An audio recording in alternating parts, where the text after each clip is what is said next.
Welcome class. Today we will discuss about a continuity of vector field.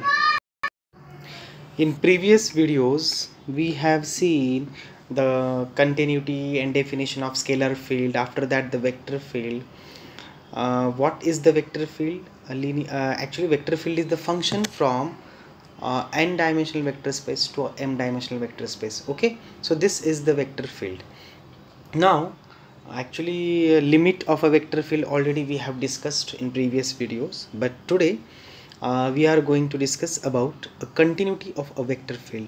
Okay, already I have written here that the concepts and the examples, but just I'm trying to tell you, or I'm trying to explain you.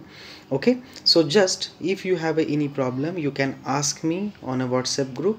Already the notes are sent on a WhatsApp group, so if you have any problem you can ask me anytime. Okay, but here I'm trying to my best that you will get the every idea clearly. Okay, so let us define a continuity of vector field. What is the continuity? Yes, so actually continuity is, let S be a non-empty open subset of Rn and f from S to Rn, म्हणजे तो एक S हा एक Rn चा subset आहे. Rn म्हणजे n dimensional vector space आहे आणि तिथून मग f असे एक फंक्शन डिफाइन केलं आपण S to Rn, म्हणजे त्या Rn to Rnच ॲक्च्युली S हा Rn चा आहे, तर f from S to Rn be a vector field. Yes, let A belongs to S. A हा जर S मधला आहे तर A हा काय असणार आहे, n टपलचं एलिमेंट असणार आहे, that is A1, A2, and so on An. देन f is said to be continuous at A if for a given epsilon greater than 0 there exists a delta greater than 0 such that norm of x minus a is less than delta implies norm of f of x minus f of a is less than epsilon. Look at here x and a are belongs to S. Okay, and norm and here f of x minus f of a are belongs to Rm. Okay, so here just correct it, instead of Rn we can take Rm. Okay, that is ही ज्यावेळेस definition satisfy होईल त्याच वेळेस आपण असं म्हणू शकतो की that is function vector field continuity at a point A. F is continuous at point A. ह्याचं मिनिंग आहे की for any epsilon greater than 0 x आणि एचं डिस्टन्स जसं जसं लेस दॅन डेल्टा होईल तसं तसं एफ ऑफ एक्स आणि एफ ऑफ एचं डिस्टन्स हे लेस दॅन एप्सिलॉन होतं. That is we can write this one, that we can write limit x tends to a f of x is equal to f of a. Okay, then we can say f is continuous at point A. Now let us discuss the theorem. Actually theorem is not that much tough, actually इतका अवघड नाही येतो theorem, but चला statement बघू. Already अशा प्रकारचा theorem आपण मागे स्केलर फील्डमध्ये पाहिलेला आहे. बघूया. Let S be a non empty open subset of Rn. Let f from S to Rn be, let f from S to Rn be given by, look at here, इथे n च्या ठिकाणी m आहे, just correct it. f of x is equal to, आता Rn म्हणजे vector फील्डचं function आहे म्हणजे त्याला m टपल असणार आहेत, that is f of x हा Rm मधला आहे ना, so f1x f2x and so on fmx. Let a belongs to S. S हा Rnचा आहे म्हणजे a हा n टपल एलिमेंट असणार आहे, A1, A2 and so on An belongs to S. Then f is continuous at point A if and only if each coordinate function that is fi from S to R is continuous at A. म्हणजे प्रत्येक coordinate point हा continuous असणार आहे at point A ला.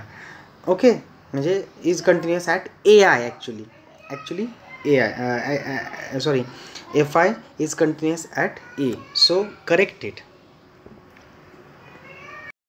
Read the theorem once again. fx f1 f2 fm and let a1 a2 and so on an I belongs to S. Then f is said to be continuous at A if and only if each fi is continuous at point A. म्हणजे प्रत्येक coordinate vector हा एच्या ठिकाणी continuous असलाच पाहिजे. Okay, so let us prove. Actually prove एवढं महत्त्वाचं नाही आहे, बट याचा उपयोग आपल्याला एक्झाम्पल सॉल्व करण्यासाठी होणार आहे. सो प्रूफ ॲक्च्युली 2-3 लाईनचा आहे. बघूया. F is continuous at point A if and only if limit x tends to a f of x is equal to f of a. That is the definition. Okay, we are not going to use that definition, epsilon and delta definition, but here by previous theorem already we have discussed that theorem. Limit x tends to a f of x is equal to f of a म्हणजे f of x is continuous at point a if and only if each coordinate point is continuous. Okay, at point a म्हणजे each coordinate point, that is limit x tends to a f I x is equal to f I a. This is possible if f of x is continuous. Okay, म्हणजे continuous at point a. Okay, so this is the theorem actually. Now so next concept is that every linear transformation, कुठलाही linear transformation असेल t from Rn to Rn is continuous on Rn. Okay, so this is the next theorem. Actually we don't go we are not going to prove this theorem. Actually this is the in general result, and that already we have discussed. आपण हा already जुन्या व्हिडिओमध्ये आपण पाहिलेला आहे की प्रत्येक linear transformation हे कंटिन्युअस असतं.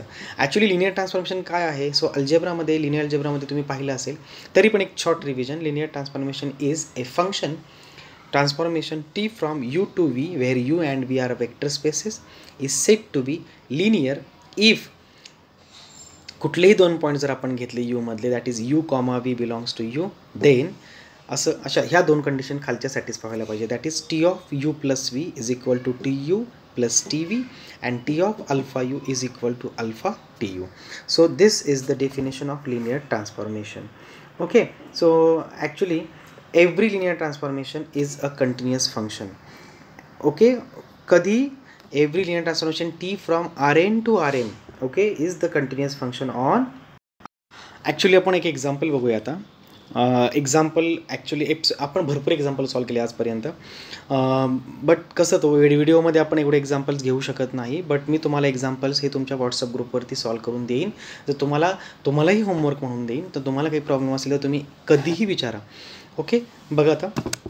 Late F from R2 to R2 given by f of x comma y is equal to the function f of x y. काय डिफाईन केले बघा, mod x plus mod y comma X Y. R2 to R2 आहे म्हणजे हे vector field तर आहेच. Using epsilon delta definition prove that F is continuous at 0 0. आपल्याला हे 0 0च्या ठिकाणी कंटिन्युअस दाखवायचं आहे एप्सिलॉन डेल्टा डेफिनेशनचा यूज करून. अशा प्रकारचे एक्झाम्पल ऑलरेडी आधी 6-6 मार्क्सला विचारले जायचे. ओके, तर आता बघूया एक्झाम्पल काय. वेक्टर फील्ड तर दिलेलं आहे, तर कोऑर्डिनेट वेक्टर्स काय आहेत बघा. F1 जो आहे that F1 is mod x plus Y, mod x plus mod Y, आणि F2 आहे X into Y. We show that each coordinate function is, बघा आता आपण काय करायचं आहे, we show that each coordinate function is continuous at 0 0. कारण मागे थेरम काय आहे की प्रत्येक कोऑर्डिनेट जर वेक्टर एच्या ठिकाणी कंटिन्युअस असेल तर ॲटोमॅटिकली एफ हा एच्या ठिकाणी कंटिन्युअस होतो. मग आता आपण काय करूया, हे दोन्ही F1 आणि F2 हे दोन्ही फंक्शन आपण 0 0ला कंटिन्युअस दाखवूया. बघूया. तर that is we have to show that limit x y tends to 0 0 F1 xy is equal to F1 0 0. तसंच limit XY tends to 0 0 F2 xy is equal to F2 0 0. That we have to show that using epsilon and delta definition. म्हणजे ह्याने काय होईल आपल्याला की आपली एक मागची रिव्हिजन पण होऊन जाईल. मग आता बघ कसं दाखवायचं. F1 एक you can treat as a F1 actually function आहे ते, बट कोऑर्डिनेट इथे कोऑर्डिनेट फंक्शन आहे ते. सो बघूया आता. नाव epsilon delta definition. whenever norm x minus a is less than delta, बघा आता for epsilon greater than 0 there exists a delta greater than 0. तर बघा काय होते, norm x minus a here एक x तिथे एक पॉईंट असतो, बट इथं पॉईंट काय आहे माझा x comma y minus 0 0 is less than delta implies काय होणार, norm x comma y less than delta norm x y. आता ते खाली ह्याचा उल्लेख येईल बघा इथे, हे बघा नॉर्म एक्स वाय मायनस 0 0 म्हणजेच नॉर्म एक्स वाय. ॲक्च्युली इथं मॉड लिहिलं गेलं आहे but norm x y, but norm x comma y काय असतं, square root of x square plus y square which is less than delta implies norm f1xy minus f100 is equal to f100 म्हणजे f1मध्ये x आणि वायच्या ठिकाणी 0 टाकला तर काय होईल mod x plus mod Y minus 0 म्हणजे काय होईल बघा mod x plus mod Y already positive quantity त्याचा पुन्हा मॉड घेतला की हे ॲज इट इज तसंच राहील mod x plus mod y okay but we know that mod x is equal to what square root of x square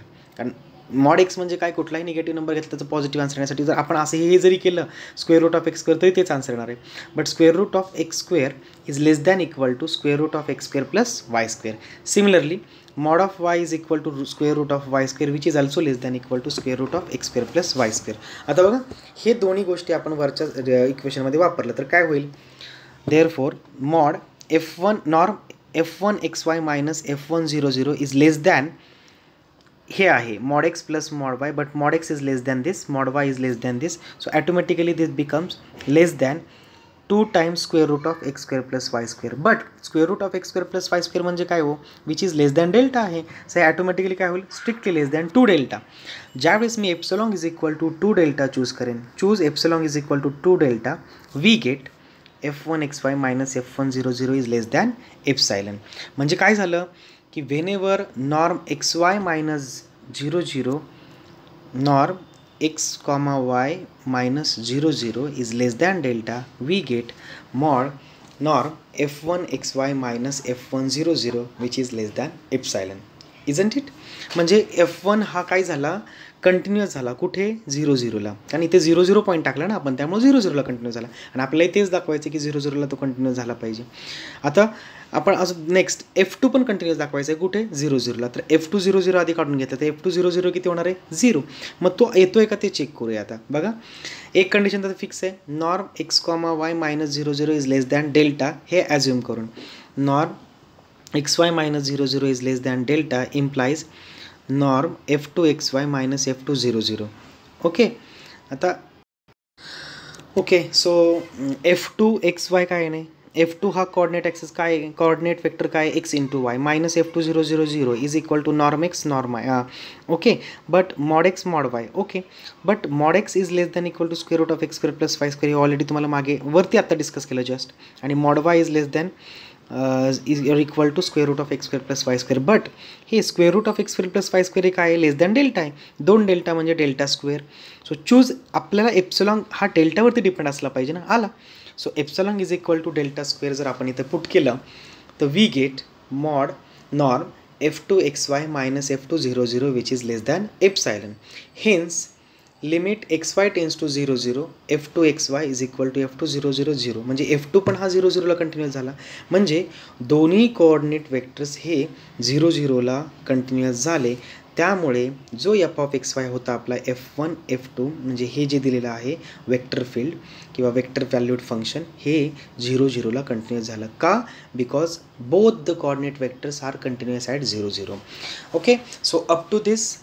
actually तुम्हाला problem आला नसेल बट ऑलरेडी नोट्स मी तुमच्या ग्रुपवर पाठवत आहे तर तुम्ही त्या नोट्समध्ये एक एक्झाम्पल तुम्हाला होमवर्कला देत आहे ते एक्झाम्पल तुम्ही सॉल्व करा ओके ह्या कन्सेप्ट पुन्हा एकदा बघा प्रॉब्लेम असेल तर तुम्ही कधीही व्हॉट्सअपवरती विचारा बट उद्या जो व्हिडिओ येणार आहे तो असणार आहे डायरेक्शनल डेरिव्हेटिव्हचा त्याचंही खूप महत्त्व आहे आणि ते अतिशय इझी कन्सेप्ट आहे तोही प्रॉब्लेम आपल्याला विद्यापीठाच्या म्हणजे परीक्षेदृष्टीने खूप महत्त्वाचा आहे तर उद्या आपण डायरेक्शनल डेरिव्हेटिव्ह बघूया आज पुरते एवढं ठीक आहे ओके टेक केअर अभ्यास करा काळजी घ्या